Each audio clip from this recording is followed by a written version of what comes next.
Hello friends, स्वागत है आपका अपने परिवार एमएस क्लासेस में। तो दोस्तों, जैसा कि आप देख पा रहे हैं, आज हम कक्षा 10 के गणित का अध्याय नंबर 2 लेकर उपस्थित हैं। और ये जो दूसरा अध्याय है आपका, इसका नाम है बहुपद, जिसको हम लोग इंग्लिश में पॉलिनोमियल कहते हैं। दोस्तों, इस बहुपद के अंतर्गत पढ़ने से पहले सबसे पहले इसकी कुछ बेसिक्स होते हैं जो इसे हमें जानना बेहद जरूरी होता है। जब हम इसके बेसिक्स को समझ लेते हैं तो इसके अंतर्गत आने वाले जो भी सवाल होते हैं उसे हम बड़े आसानी से, बड़ी सरलता से हल कर ले जाते हैं। तो हम लोग स्टार्ट करते हैं।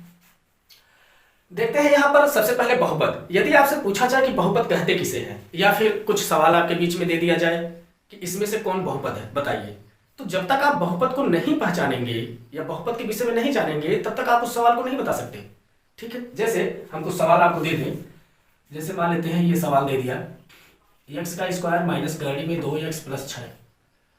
फिर दूसरा सवाल दे दिया आपको x करड़ी में x माइनस 6x प्लस 7। तीसरा दे दिया आपको x घाते 1/2 माइनस 7x माइनस 8। चौथा सवाल आपको दे दिया x घाते माइनस 2 प्लस 2x माइनस 8। यदि हम आपसे पूछे कि बताइए इसमें से बहुपद कौन है, तो जब आप बहुपद के विषय में नहीं जानेंगे तो आप इसे नहीं बता पाएंगे कि इसमें से बहुपद कौन है। तो इसलिए हमें सबसे पहले बहुपद की परिभाषा जानना जरूरी हो जाता है। ठीक है, चलिए देखते हैं बहुपद की परिभाषा क्या होती है। सबसे पहले बहुपद का मतलब होता है कि जिसमें एक या एक से अधिक पद हो।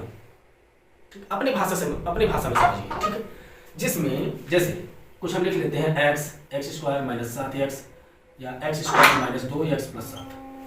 देखिए, जिसमें एक या एक से अधिक पद हो और जिसके चर की घात धन पूर्णांक हो, ना तो ऋणात्मक में होना चाहिए और ना ही बटे में होना चाहिए, तो ऐसे बीजीय व्यंजकों को हम लोग बहुपद के नाम से जानते हैं। किसके नाम से जानते हैं? बहुपद के नाम से। मेरे कहने का मतलब थोड़ा समझिएगा। जिसमें एक या एक से अधिक पद हो, देखिए एक या एक से अधिक पद हो और जिसके चर की घात, चर का मतलब क्या होता है? चर का मतलब होता है जो x, y, z या a, b, c लिखा रहता है, यही आपका चर होता है। ठीक, जिसमें एक या एक से अधिक पद हो और जिसके चर की घात इसकी घात क्या होनी चाहिए? एक धन पूर्णांक होनी चाहिए। क्या होनी चाहिए? धन पूर्णांक, ना तो बटे में और ना ही माइनस में। मेरी बात समझ रहे हैं ना? जिसमें एक या एक से अधिक पद हो और जिसके चर की घात एक धन पूर्णांक हो। चर की घात ना तो बटे में होना चाहिए और ना ही ऋणात्मक में होना चाहिए। ऐसे पद क्या कहलाते हैं? हमारे बहुपद कहलाते हैं। ठीक है, देखिए यहां पर ये बहुपद है। क्यों? क्योंकि इसके चर की घात 1 है। ठीक, ये भी बहुपद है। इसके चर की घात 2 है और इसके चर की घात 1 है, जो कि धन पूर्णांक में है, ना बटे में है और ना माइनस में है। ये भी बहुपद है। यदि हम आपको इस सवाल में पूछूं कि इसमें बहुपद कौन है, तो आप किसे बताएंगे? चलिए देखते हैं। पहले जो हमने कहा उस पर विशेष ध्यान दीजिएगा।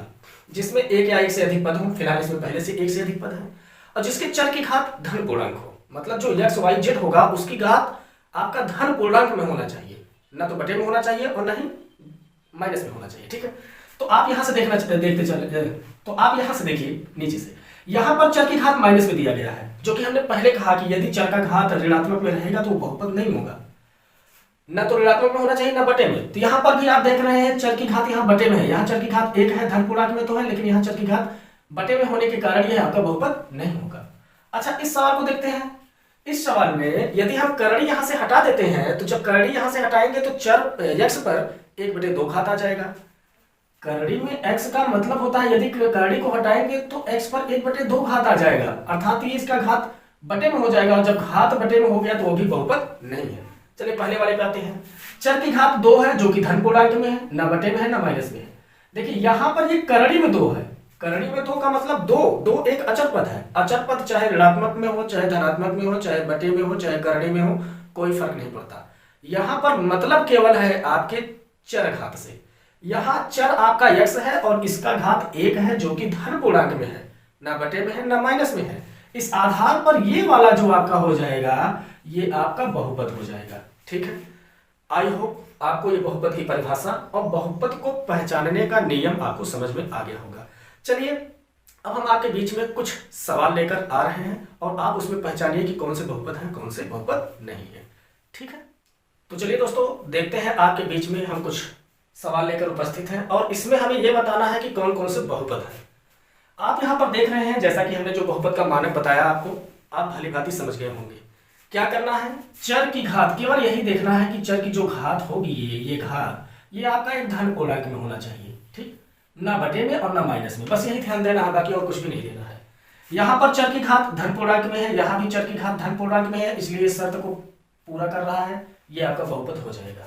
क्या ये बहुपद है? हमने अभी अभी बताया कि यदि x पर से ये करड़ी हटाएंगे तो ये करड़ी 1/2 घात बना देगा, और जब यहाँ से करड़ी हटाएंगे तो x पर 1/2 घात बनेगा, फिर प्लस 2x लिखेंगे -6, जो कि हमने पहले ही कहा था कि चर पर बटे में घात नहीं होना चाहिए, यदि बटे में घात हुआ तो बहुपद नहीं होगा, ठीक। यहाँ पर आते हैं, कर्ण 3x², ये तो धन पूर्णांक है, सही है। यहाँ पर x घाते -1 है। अब देखिए, अब चर पर -1 घात लग गया और इसलिए ऋणात्मक घात होने पर आपका बहुपद नहीं होता है। यहाँ पर आते हैं, यहाँ पर यदि देखें तो x पर 1 घात है जो कि धन पूर्णांक में है, 7 पर तो 0 घात है, इससे कोई फर्क नहीं पड़ता, ये आपका बहुपद है। तो कहने का तात्पर्य, इस प्रकार से सवाल दिए जाते हैं, आपके बीच में 2-4 सवाल दे दिए जाएंगे और पूछा जाएगा कौन कौन से बहुपद हैं और कौन कौन से नहीं है, तो आपको उसका जवाब देना पड़ेगा। तो दोस्तों, आज के वीडियो में बस इतना ही। आशा करता हूं कि बहुपद की परिभाषा और बहुपद को पहचानने का नियम और शर्त आप लोगों को अच्छे तरीके से समझ में आ गया होगा। अब इसके बाद हम लोग बहुपद के प्रकार और जो भी बहुपद की घात या बहुपद का मानक रूप जो भी इसके आगे आएंगे, उस टॉपिक को हम लोग अगले वीडियो में कवर करेंगे। आई होप ये आपको पूरा समझ में आया होगा। यदि नहीं समझ में आता है, वीडियो को 1-2 बार और देखिएगा और हाँ, अपना नोट्स बनाते चलिएगा। तो चलिए दोस्तों, ख्याल रखिएगा। इन्हीं बातों के साथ धन्यवाद।